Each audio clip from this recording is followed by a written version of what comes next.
Hello, everyone. I hope you've had a great week. I'm back with another Positively Paranormal. I'm still kind of trying to figure out if that's going to be the topic of this or the title of this series, but that's the essence of it. We're going to start out with something positive, and then we're still going to get into ghost stories. And I do like to respond to comments. And this one, I think the original poster deleted it because I don't see it anymore, but it's still in my notifications. HR 444 commented, I think both sound good. Wisconsin ghost stories and Wisconsin lake monster stories from the Fox Valley, and always enjoy spooky stuff about the area. So yeah, this series is not going to be specifically about Wisconsin, but we are going to talk about a haunted vineyard in Wisconsin. Thanks for posting that. And I think we actually will be up in the Fox Valley area, not too far from now. So we'll definitely be looking at some ghost stories, and maybe we'll shoot a little video while we're up there. So the first thing I want to talk about was the fear of negative criticism. And I'm not just saying somebody coming back at you with a suggestion, oh, you should have done it this way, or, you could have done this, that kind of stuff. That kind of feedback, it's not very helpful after the fact, after something's already out, but it's also okay. It could maybe help you in the future. But what I'm really talking about is the horrible landscape that is the internet. I know that anytime somebody posts anything, and that's myself included, you're just kind of waiting for the time bomb, the minefield of somebody to come out of the blue and be horrendously mean or negative, or just, it doesn't even have to make sense, but just something very nasty in the comment section, in a message board, wherever. And that's something that happens, unfortunately. I know there's a lot of people who take what I think is probably a very healthy approach, which is just to delete, block, move on with your life, don't think about it, which is good. I've had some surprising successes in engaging with these people, though. And, it takes a bit more effort, more time, but it's always been surprising to me how quickly things turn once you address someone. And I'll give an example on this video that I did this video. This was a throwaway. I was out on location in Rancho Cucamonga. Steve Carell, The Office, for the meta joke there. But I was out in Rancho Cucamonga, and I found this urban legend, very obvious urban legendy type of story, and I wanted to look into it more. So I just was on location of where I thought this was, but the details were so vague that I wasn't sure if I was in the right place. So I did this live video from on location. Just want to pause for a moment to shout out my old Bob's Burgers, Bob's Big Boy crossover shirt.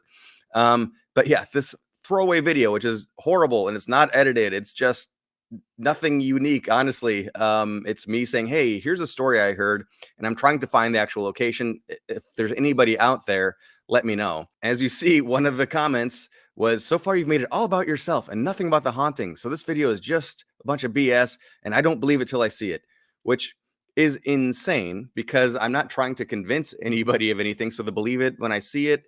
Also, I don't know how I'm making it about myself. I mean, I am saying that I need your help, but I'm really trying to make it about the audience. I'm all about community building and trying to create a community and a dialogue. I responded in that way. This is about us looking for the location. So we tell the story we've heard. Well, the video is a call to action. See if anyone knows anything more. I'm not saying anything's true or not. We have no idea. Just getting to the bottom of these stories and creating a community, sharing information. If other people know, please share. And I always love them. Whenever I get a nasty comment, I thank them for watching and commenting. That is a very passive aggressive of me at the end of the day. Funny thing about this is this guy who first, called me out for being all about myself or whatever.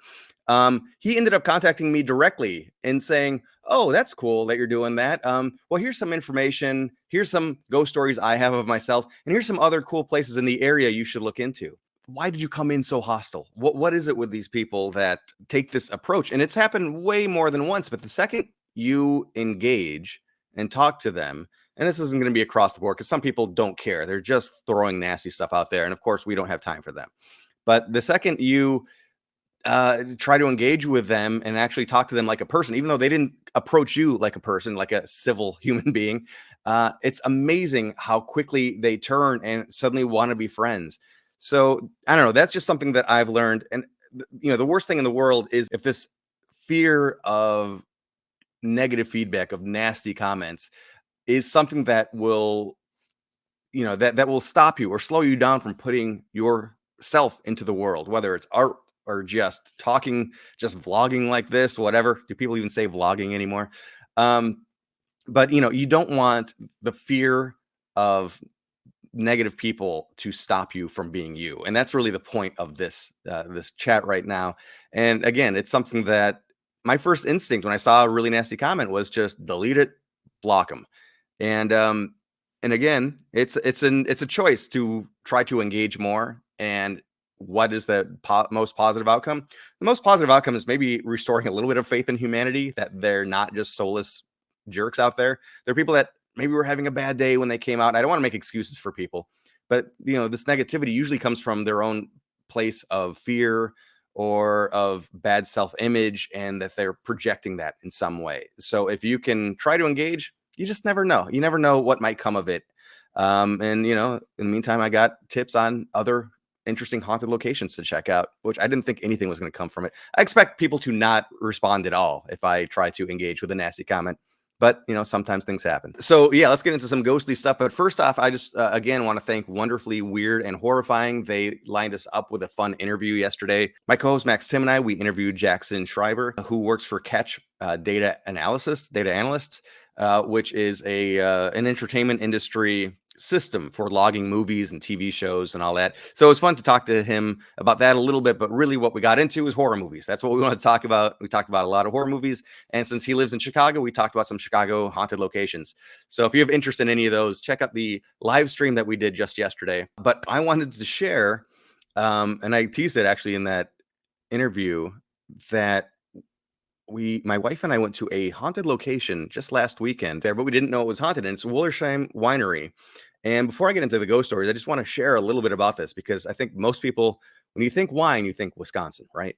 But this place is pretty amazing. It dates back to the early 1800s to this fella right here, Augustin Harazthi. That's a Hungarian name, and I know I got it wrong, so I'll leave it to you to read the name. But he's the guy that first came into Wisconsin and started this winery, this area as a winery. And I want to show something very cool. If you go up here, and you see up this hill, and you can see the landscape a lot better here, but it was the original wine cave. And then he dug that out. He and his family dug that out. And that's where they originally stored the wine that they were making and bottling back in the mid 1800s. But his family was not crazy about Wisconsin. So when the gold rush happened, he and his family moved out west, and they started making wine out west. He went out there not to look for gold, but he saw that area was growing. So that would be a boom town to also move to. Hungarian American nobleman, adventurer, traveler, writer, town builder, and pioneer winemaker. I mean, come on. That's a life right there.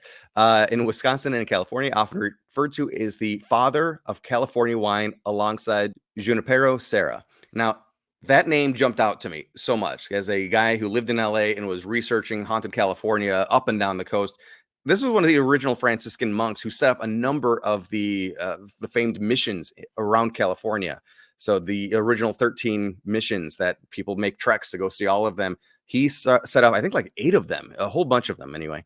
But he's also known as the father of California viticulture, or the father of modern wine in California. One of the first men to plant vineyards in Wisconsin, founder of Buena Vista Winery in Sonoma, California, which is still there to this day. First Hungarian to settle permanently in the U.S., second to write a book about the country in his native language, and founder of the oldest incorporated village in the state, which is Sauk City, which is a very cool town we go to quite a bit, not too far, I don't know, maybe an hour from Madison. But Wollersheim Winery, a couple of different families owned it through the years.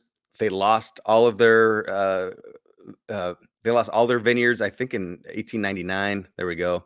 And then, of course, it was just a regular farm during Prohibition. But in 1972, actually in 1973, the current owners, the Wollersheim family, bought it, planted vineyards, and those vineyards, the original ones, are in this hill up here. And those are 52-year-old vines now. They're still producing wine, and I tasted some while I was there, and it's amazingly delicious. Some of the best white wine I've ever had in my life. They make a whole bunch of different wines, but as you see, it's not a huge area for a vineyard. They have a bunch of varieties. They make about 85% of the grapes that they use come from out of state. So yes, about 15% of what they make, they grow themselves. But it's all happening here. And also there is a distillery. We haven't checked that out yet, but I definitely want to go. But we got one of the best answers to the question that we ask all the time, which, hey, are there any ghost stories about this place? And the answer was, oh yeah, tons. So we definitely want to go back and hear a lot more about it. But it's very neat that here on Google Maps, one of the most haunted areas, somebody actually did a 360 photo of. So this room, which I can't remember the name of this room off the top of my head, but as you see, there's a little bar there. There's a bigger bar downstairs. There's a restaurant. Very cool place to go. And again, just so much history here. But this area, this room is haunted by this guy back here. I love that his photo is up. So people have seen and heard him. We need to go back to hear a lot more stories. I would love for Max and I to be able to go back and maybe do a live episode here, whether it's just us walking around recording, or maybe we can do a sit down event in this room. That would be really fun to do a live recording of the Fantastic Story Society talking winemaker ghost stories in this haunted winery. I hope this has been a fun diversion for late in the week. I do want to do this regularly on a live stream, probably on Monday, earlier in the day. Start off the week on a right note with something positive and something spooky, which, what else can you ask for? I had fun creating the thumbnail last week where we did the Wisconsin lake monster. So my concept with this one, I thought it would be funny to have the devil typing some devious comment next to me, and then we'll have one of the ancestors at the winery. Let's make this photorealistic. I mean, those are good. Yeah, we'll see if we can get the devil sitting right next to me, typing away something nasty. And yeah, we'll have the ghost of that guy from Wollersheim Winery imbibing, floating between us. So hopefully that's entertaining for you. I know I always like to do these. These are some pretty nasty looking fellas.